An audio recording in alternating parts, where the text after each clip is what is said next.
Okay. Okay, Official. second one of the day. Let's go. Ready? Okay.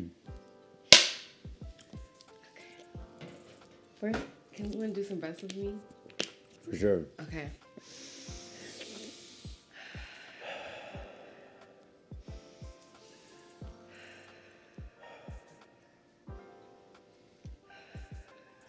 Okay, I'm ready. Okay. How you doing? I'm Nia Rose, and this is for me. Today we are with a heavy hitter, to say the least. Okay, we're here with Shek. Okay, you do so much. You got a rapper, creative director, designer, project manager. I was on the LinkedIn, you know what Appreciate I'm saying? Appreciate that. Writer, proud of doing that hit one. singles. Yeah. How you feeling, big man? I feel good. Thank you for having me. Thank you for Appreciate being it. here. Yeah. I just want to give you your flowers. I think you do so much, but I feel like you're always supporting your brothers, your community, you're uplifting people. You got free advice, giving people the tips. And I just love to see people who uplift others, because For sure. it's easy to, win and think about self, but I love to see other people, bringing up others along the way. So, Sure. Thank you so the much. flowers. Appreciate it. I receive them. Thank you. Thank you for having me, for sure. Of course. So let's just get started. So, Yeah. Swavor, got it on the jacket right here. Yeah. Started in 2010. Mm-hmm. Can you tell me a little bit how that was birthed and, how you kind of evolved it to 2024 now? Yeah. So when I came back, I went to high school in the UK. I came back to the States. And I really wanted to just do something. Like, I was always like kind of the hustler kid in the neighborhood, just always doing things. So I was at a community college at the time, and my racket was I was like selling books, and like was doing all types of anything I could get my hands on to sell. I was that guy in the crew. Mm-hmm. And then one day we went to camp out for some shoes. I think they were like some LeBrons or something like that. And the guy was opening up a kiosk, and he was like, I can make you shirts. Like, he was trying to hustle us. Like, I can make you shirts. I was like, I'm in line. There's like 10 pairs of shoes. We're not getting the shoes, bro. Right. So like, we start to head out. Guy's opening up his kiosk. He does like heat press.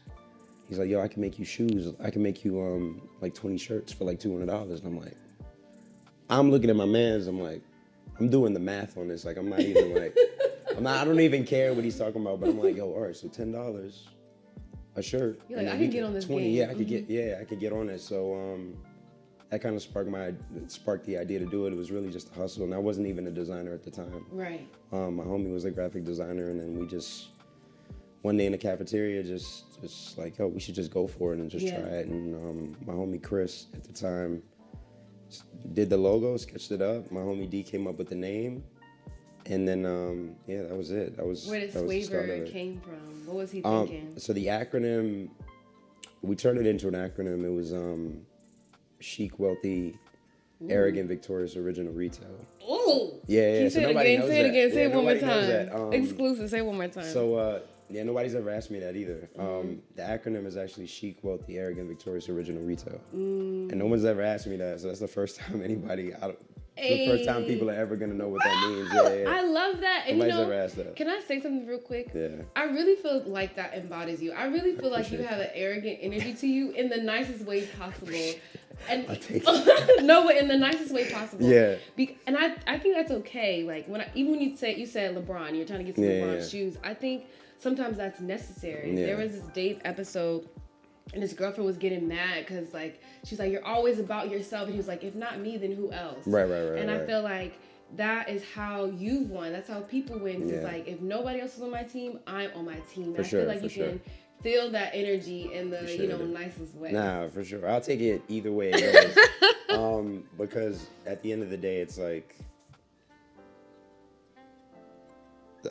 I built the company with $191.78 with no experience, no design classes, no art, no loans, no anything. So I got kicked around in the fashion game quite a bit. So it kind of, the exterior of who I am in terms of how I present myself, very different than who I am as a person. But I'm all right with it because I know that I feel like I'm on the inside, I'm a tender person, and I like love kind of hard. So like, I would really rather you stay away from me. Right. It's like it's getting a little grizzly bear. You know? What I'm saying? Like I'd really rather you stay away, because once you ask me for something or I have to do something for you or whatever, I'm a fold every time. So like, yeah. So, So 14 years in, you know, you started at 191 and some change. Yeah. So give me a figure. Where's Swavor at now? Swavor's good.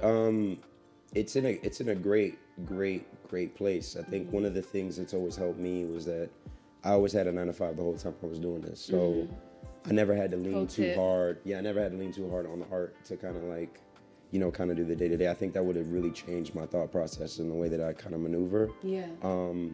So I've been able to just kind of cruise along, and there's like kind of cruise along, like drop a collection when I feel like it, kind of thing. But as I get closer to it, I'm like, bro, like I don't know if I want to keep doing this 9 to 5 shit for that much longer, unless it, you know, obviously catapults. I'm like, you know, I feel like it's kind of time to kind of take more strides to the company being independent, putting my friends on payroll, like establishing it as like an official company that like I can take a vacation and the company still moves. Whereas like right now, if I stop moving, the brand kind of stops. Yeah. So so that's the vision, getting it to that place where it can go on cruise whenever you go. For sure. Victoria Monet, she recently had an acceptance speech where she was just showing love to the multifaceted people. You know, the quadruple threats, triple threats, and I feel like, I feel like that really, you know, shows you. You know what I'm saying? You're, like I said earlier, in music, in designing, and you're in the entrepreneurial world and also the corporate world. How do you feel like that all kind of mixes together and helps each other out?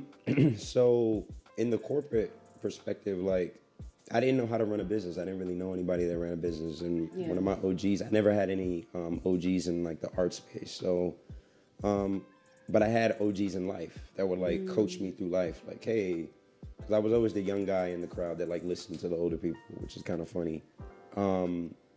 But listening to them, they were like, yo, if you don't know how to run a business, you should probably go work for a business and like learn how to run a business. Like, so that's been very advantageous. But then I also needed money to survive. So this is also like a necessity thing. Right. With the music, I couldn't find any artists to like, and it's really funny to say this because like when I grew up, like how I even got into school in London was through poetry. So like I always wrote, I was always a good writer, but the music thing was like out of necessity. I was like, I had this idea of doing like a Swavor mixtape. Like, I'm gonna do a mixtape with like all the artists that rock Swavor, and everybody was too busy, everybody was too tied up.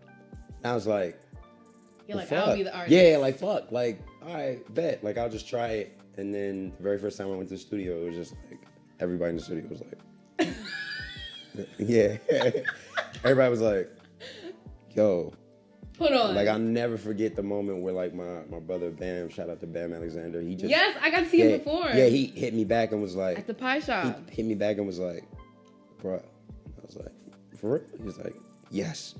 And he put me on this project, and then that just kind of like took life of its own. But it all kind of came from necessity. It wasn't anything that I like planned out. Even the brand, like I never thought it would go this far. I was just trying to stay active. You just going with the flow. Yeah. That makes me, this is not something I planned, but that makes me want to ask, do you feel like, you know, to be a success, like in this designer world, they have to have that kind of personality, that kind of hustle personality? Do you think that's a necessity?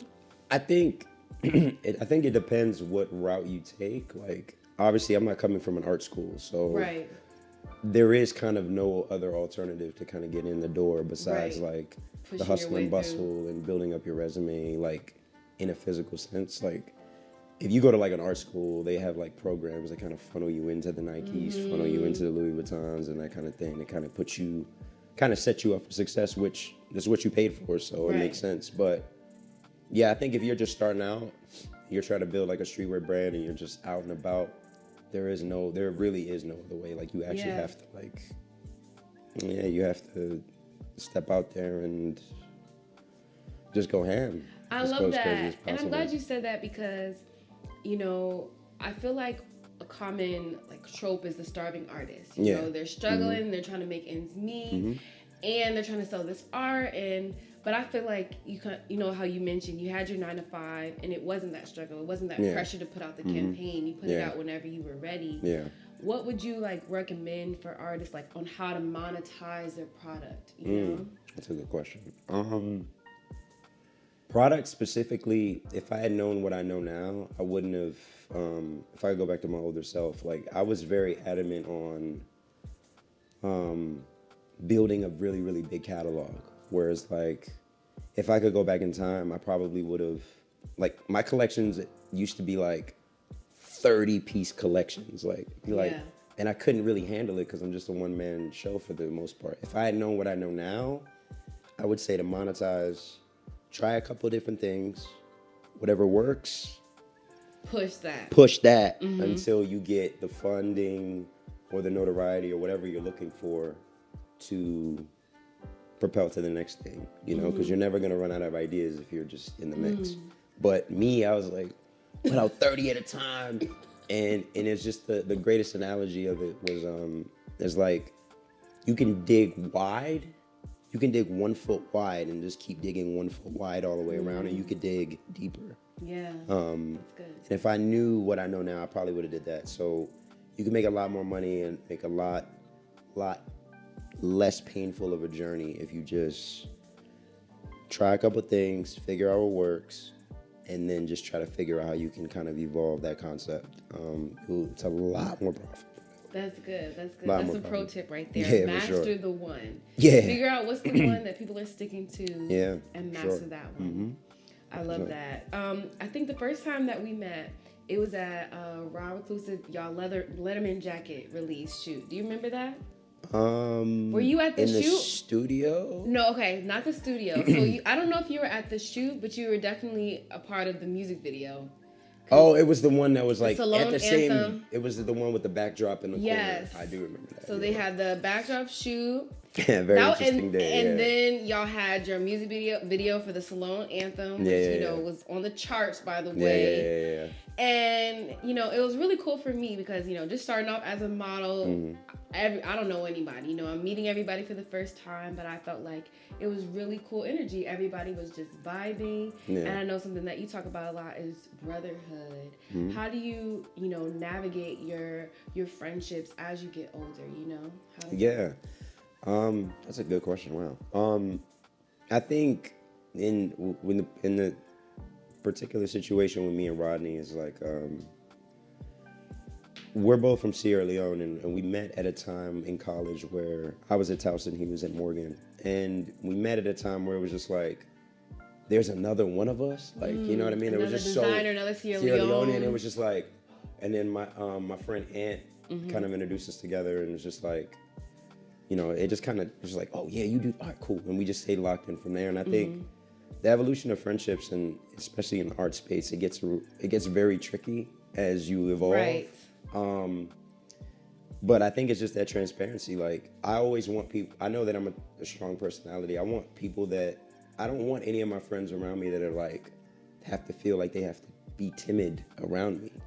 Right? And Rodney is never timid. So like, I love that energy. I love people that are just going to tell it how it is. And like, I can say to him, bro, you're bugging. And it's like, it's not it's not a deal breaker, and vice versa. So I really value those types of friendships and those brotherhoods, like, and to just evolve them, like, hell, when he sees me going away and he's like, oh, bro, I probably do it this way. Or if I see it that way, we have that open door policy, and it takes a while to build that trust with somebody. But I think it's important to just, I know being an artist, you're generally very sensitive about your art and your position. But it's about my shit. It's about your shit, right? But I think one of the toughest skills to learn is to kind of deconstruct that model. And yeah, you're sensitive about your shit, but also understand that, like, it's just a product.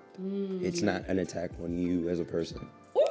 So, you know what I mean? Like, that's good. I think oftentimes we put our whole identity in what we're making, right. and we let it break us when it fails. Right. But if you like create that space, like, I'm the creator of this. You know, it's okay if it fails because I'm still me. I'm still an individual. 100%. I love that. 100%. You can still be proud of it. You can still, you know, make it with excellence, but you can step away from it. For sure. 100%. So I think something that's hard for girls, like I feel like girls are like, sometimes friendship breakups are more painful than relationship breakups. Have you had a friendship breakup experience? Yeah. Like I said, like my the founders of the brand, like it was 3 of us at first, and I took it the most serious. So, it is difficult to go through those because they know you even better than sometimes your relationships. Right. You know, your marital relationships might know. You be hot in the relationship, you know, scared to say how you feel, but they know everything. They know everything. So, in reference to that, it can be painful and truthfully, I think, and one thing that I had to learn about just life in general, I think a lot of times people think that the most courageous thing to do is to be the person that's like, yo, I learned from my lesson and, you know, F you. I think truly the most courageous thing you could do is to love again, is to be a friend.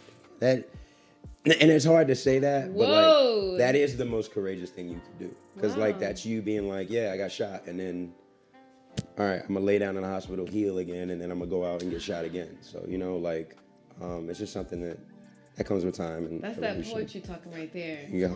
That's talking right there. That's beautiful. No, that's real. And I'm so glad that you said that because, you know, people aren't talking about that. Especially in the music. It's not that. It's trust no one. I don't F with no one. Yeah, it's probably the problem. You know what I'm saying? And so, but that's empty and that's real. And that's how you see people who are miserable and alone. And so, I love that mentality of like, you know what, let's forgive. Let me see where you were at in that moment. Let me try to make amends. Yeah. And that's scary. I feel like I'm having a similar experience where I'm just like, I don't know, can we make amends? Can we find love again in our friendship? I mean, there's some that, don't get me wrong, there's some situations where you definitely gotta like, you gotta let it go and like leave it alone. But I think a lot of times one experience usually trickles down into another experience and like, even myself, like I've carried that level of mistrust and like I don't trust nobody because this person did this one thing like 8 years ago. It's like, bro, that was like, like for example, right? I had a conversation with one of my younger bros, and he was like, yo, man, you know I don't trust these women. Da da da da. Like one time I got cheated on, and I don't really, and you know, like nobody ever asked him like specifically like, yo, when did you get cheated on? It was like 7th grade. No! Like, he got cheated on in 7th grade, bro. You're like 26. What are you talking about? She didn't know. Grade? It was like 7th or 8th grade. He was like, yeah, bro, you know what I'm saying? It cut me deep. And I was like, all right, bro, like, let's unpack this, bro. Like, I think we should kind of move on, but... Why do guys be holding it on? They be holding on to that first heartbreak and use that as an excuse to be assholes to the rest of the women. It is an excuse. It is an excuse. It is. That's crazy. It is. I can say that. I can say that now as like a grown man that like, you know, that happens. But I think just in friendships, relationships in general, I think, it's important to maybe even if you don't want to repair that relationship or that friendship in general, but like, don't cut off the rest of the world from. I like that. You know, the opportunity to know you and the opportunity to see you for what maybe that person didn't see. So I love that. And you know, you've experienced a lot of the world, you know. When you were in high school in the UK, been to London, Paris, LA, you know, now you're here in the DMV. I'm sure you've been to New York. How has, you know, all these different places colored your art, your brand? So like when I was younger, I know like it's hard to like picture it now, but like when I was young, I was in a lot of trouble. Like I used to get in a lot of trouble. Like my older cousins are like a waste man. I watched Top Boy. That's funny. When I was I mean even in Maryland, the reason why I even got sent to London in the first place was just I just kept getting in trouble. I was supposed to get sent to Sierra Leone. My aunt intercepted it in London, and then like on the plane, my stepdad was like, yeah, you're not coming back to the States. You're just crazy. That was the first time I was ever on a plane. And mind you, my representation of what I thought London was, there was no reference point at this point. There was no Instagram. Like the world hadn't been blurred. So yeah, I get off the plane, Heathrow, I'm driving through, and I'm like, I get off, and I'm like, I feel like I'm in the hood. And I look down, and mind you, there's no reference to Top Boy at this point. Right. So like, we don't know. I don't know what you're talking about. All I know is T and the Queen, and like I don't have any reference point. Right. But quickly learned diverse. And Yeah. in the States, you're driving from state to state. In Europe, you're driving from country to country. So our school trips were like, yeah, we're gonna go to Spain, and then we're gonna go to Portugal, and then we're gonna go to Belgium, and then we're gonna come back home. It's like we could do all of that in like 3 days. Yeah.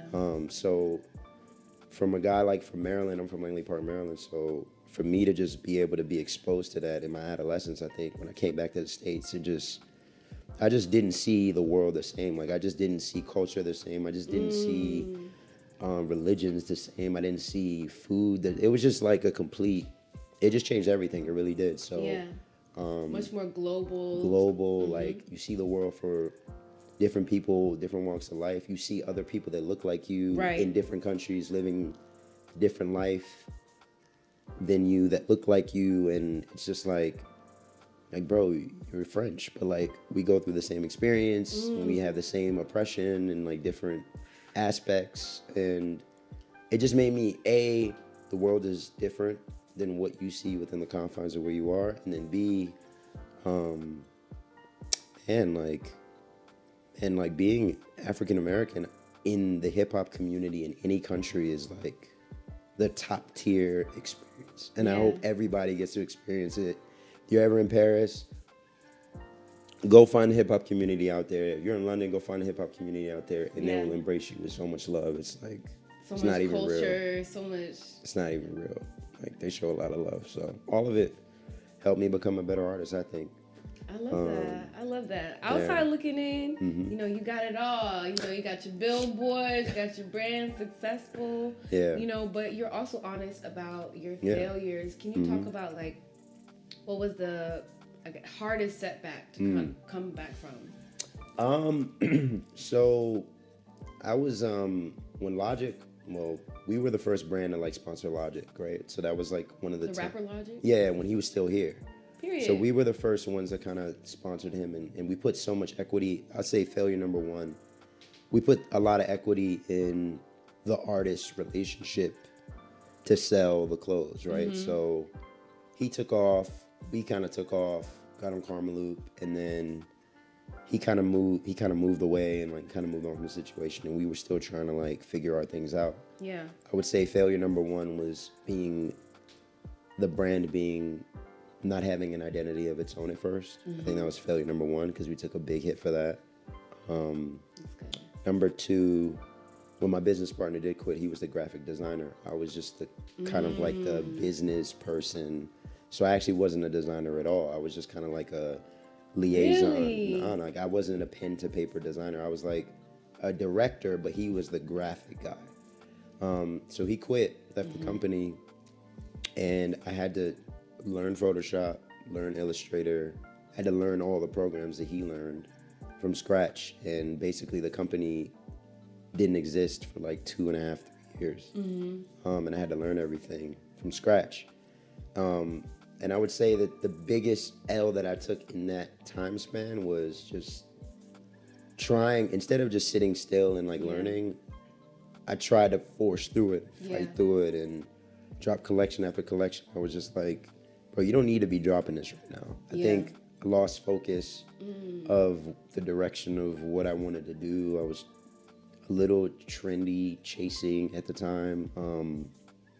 It wasn't a good time until about maybe 2018, as we're actually locked in on a collection, and I was like, oh, okay, cool. So I took a lot of L's. I took manufacturing L's. I took betting it all on one collection just for it to flop L's. I took putting other things before the brand L's. I took, oh yeah, let's chase the celebrity around because that'll be the good look L. Like I mean, honestly, I feel like if I told all the L's, I feel like people would be discouraged to start. But I promise you, it gets better just as you get your repetitions up. I think, yeah. So, yeah. I love that. I mean, you're 14 years in the game. You know, they say like the way to win is to keep going. You know what I'm saying?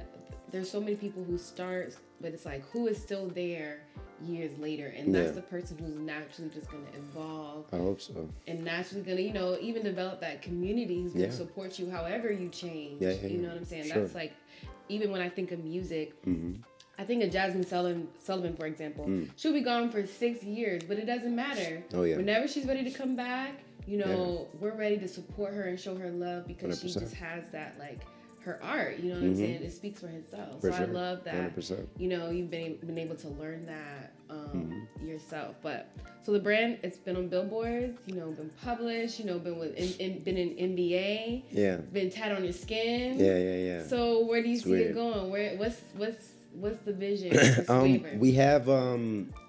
We have collections that are definitely going to be coming out. I think the vision now is to have collections that are a bit more concise, focus more on visuals. Quality over quantity for sure, and then kind of pivoting into the accessory space as well. Accessories are, I think, as the fashion industry is trying to figure out what to do about sustainability. Right. I think jewelry is one of those things that kind of like, you can kind of keep it for longer than you might keep like a t-shirt, and like, you know, it lasts. It lasts in people's. It lasts in the shower. Yeah, it lasts in the shower. That's funny.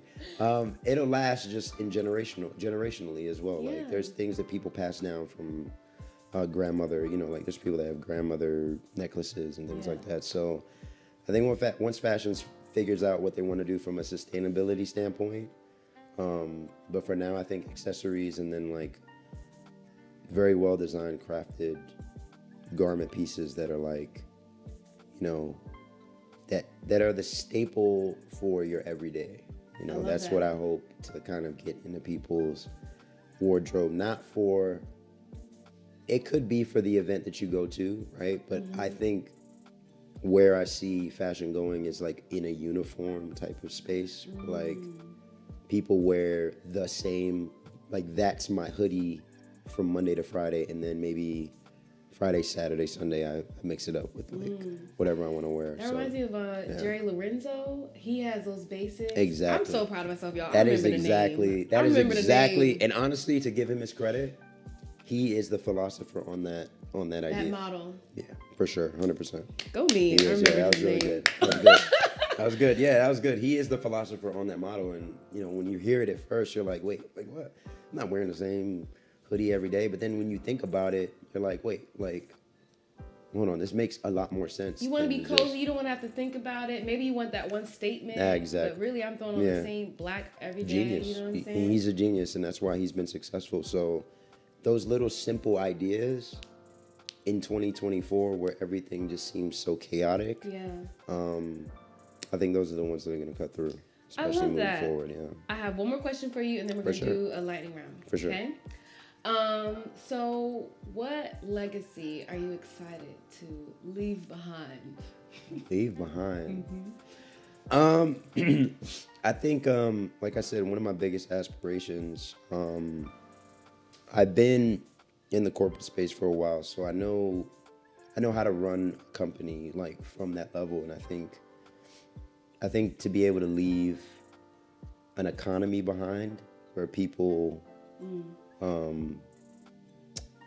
you know, just like another level of like, there's brands that do well and there's streetwear brands, and then there's like the level of like the Nikes and the you know, like that level of like, yo, like we're gonna be here forever. Like, right. Somebody might buy us, it might switch hands, but we're gonna be here forever. And I think from a brand perspective, that's where I want the brand to be, to have its own economy for, you know, if anybody that I know needs a job, I can give them a job. Like, that is a really cool thing to be able to do from a brand perspective. For me, I guess I want to be known as like the guy who wasn't scared to do anything, really, like just wasn't afraid, really. Like, I think that sounds like a good book title. Yeah, I just was never really afraid, and even as like even in my detriment, I think a lot of times like being fearless, I think can be a blind spot. Like that's not something you want to be, is to be completely fearless and like just run. Or at least have somebody on your team who's a little bit scared. There you go. You know what I'm saying? I think of like, the babies who they're not scared to keep falling, keep hurting themselves, and that's how they learn how to do it. Yeah. And then you need to have that, scaredy cat who's like, did you consider this? For And sure, can, for sure. your... Yeah, and that is the most important person to have in your corner, because I'm not that person. So yeah. But yeah, to just not be afraid to try new things, to always try to put your people first. Yeah. And always have in your mind that you're not necessarily doing it for yourself, but you're doing it for the guy who you've never met before, that just follows you, that you don't even know that you're inspiring him. You don't even know you're inspiring her. So always try to lead with your best foot. Don't take any opportunity to don't blow off any opportunity, because you never know who it's going to impact or how it can impact you. So guy who gave it his all and left it all here. So on my last days, on my funeral or whatever, y'all can rest assured that Shek tried his absolute hardest, and he left nothing. So period. Yeah. All right, lightning round. Go ahead. Okay, so who is your GOAT drill rapper?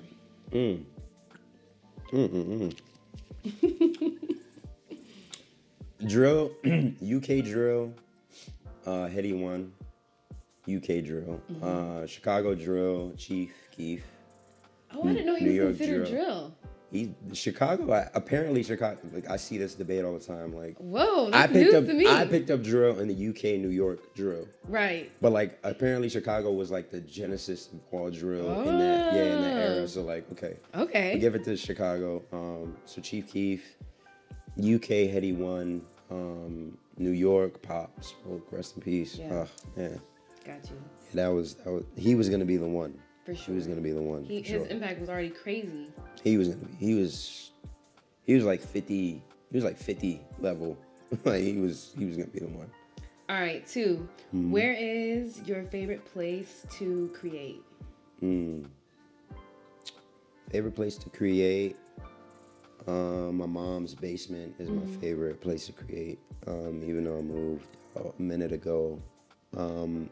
Just being able to... Huh? It's lightning. Quick. Oh, my bad. Yeah, my bad. Yeah, my mom's crib. Okay, sure. Best airline to fly? The best, Delta, but I fly Southwest a lot because they have a better point system. Okay. Yeah.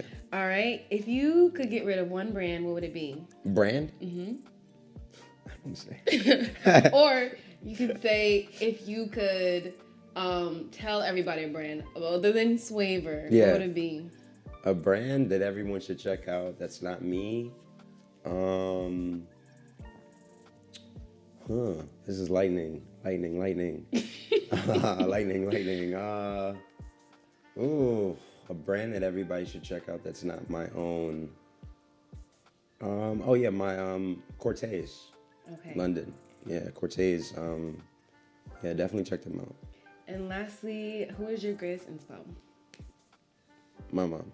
Your mom? Yeah. Shout out, mom. Yeah, for sure. Thank you so much. Thank you. Thank y'all for tuning in. I am Nia Rose. I'm Shek. Tell them where they can find you. What's coming up next? You can find me at Sir Shek on everything. And I appreciate you having me. Yes, thanks for being here. Don't you have a line coming out? I do. Yeah, I have a jewelry line coming out, or the first product of my jewelry line coming out January 18th. So yeah, it's been great, and hopefully it does well, and we can kind of create a subdivision of the brand within the brand. So period. It's the goal. Yeah. Woo! Thanks so much. Appreciate it. Teddy, we have to take pictures, and I have to change and take pictures with you. Wrap it up. Oh yeah, sorry. Thank y'all so much for tuning in. I'm your girl, Nia Rose. We'll see you next time on This Is For Me.